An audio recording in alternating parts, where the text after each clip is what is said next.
et qui étaient de l'autre côté, eux n'ont pas subi de poursuite. Alors là aussi, il y avait un débat de fond. Oui, vous savez, moi, c'est la transhumance. La transhumance, moi, je ne veux pas transhumer, bien que le président Macky Sall, j'ai beaucoup d'amitié pour lui, et Bokar Diouf sait qu'on a partagé des choses importantes. Il ne faut pas oublier que c'était l'ancien président de la cellule initiative et stratégie. Donc, si j'ai connu Fatick, si j'ai fait Fatick, c'est à cause du président Macky Sall. Et combien de fois? Alors, pour parler de la transhumance... Mais la transhumance, pour en parler, parce que nous l'avons vécu, nous, au PDS, quand on a gagné, c'est la même logique. On a gagné minoritaire.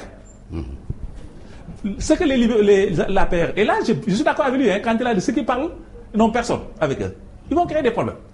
Le président Macky Sall au premier tour, c'est ça le potentiel de l'APR, c'est ce qu'ils ont le premier tour. Il avait à peine 23, 24%, 25 peut-être maximum. Et ça, c'est pas une majorité. Tous les gens qui sont venus pour qu'ils gagnent à 65% contre Abdoulaye Wade, c'est un apport. Et ces gens-là ne se sont pas fondus dans l'APR. Ils ont leur parti. Bon, il y a Agnès qui a dit que lui, en tout cas, etc.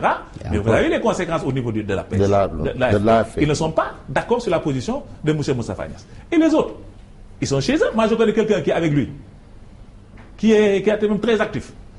Et il a un parti qui s'appelle Gum Sabop. Donc lui, il va prendre le Gum.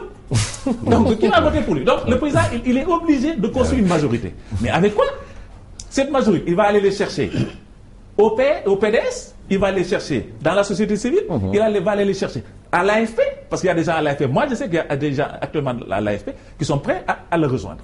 À rejoindre Macky Sall. Voilà. Donc, il est obligé de construire une majorité s'il veut avoir un deuxième mandat. Donc, ceux qui lui disent que vous ne venez pas, il ne faut pas rentrer, parce qu'il semble qu'aussi on n'a pas donné à des postes à tout le monde là. Il y a des gens qui ont gagné, mais qui continuent à galérer, donc ils ne sont pas servis. Il ne veut pas que les gens viennent, parce qu'il n'y a pas beaucoup de place. Nous-mêmes, nous n'avons pas transhumé. Mais moi, je sais qu'il y a des gens qui, en toute amitié, moi je le dis, qui ne passent le temps à nous appeler. Non, toi, tu ne peux pas venir soutenir le président Macky Sall. Mais ces gens-là, c'est de leur générosité. Ça, quelqu'un qui aime le président Macky Sall, c'est cet aspect-là qu'il doit développer. Il faut massifier. C'est les suffrages. Pour gagner, il faut des suffrages. Il faut la loi des nombres. Il faut une majorité. Mais cette majorité, elle se construit. Les gens, il faut aller les chercher s'ils ne viennent pas.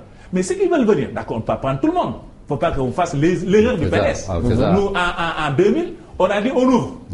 Moi, je sais qu'à Thiès, je ne veux pas nommer, mais je sais qu'à Thiès, si on a eu des difficultés, c'est parce qu'on a un transhumant que qu'aucun Thiessois ne voulait, parce qu'il était taché. Donc, l'APR également ne peut pas prendre tout le monde. Mais ils sont obligés, à mon avis, dans leur intérêt. Moi, je dis dans leur intérêt, ça a même besoin d'une consultation, parce que moi, je suis de l'opposition. Je n'ai pas à vous donner des recettes pour que vous restiez longtemps. Donc, je vais envoyer la...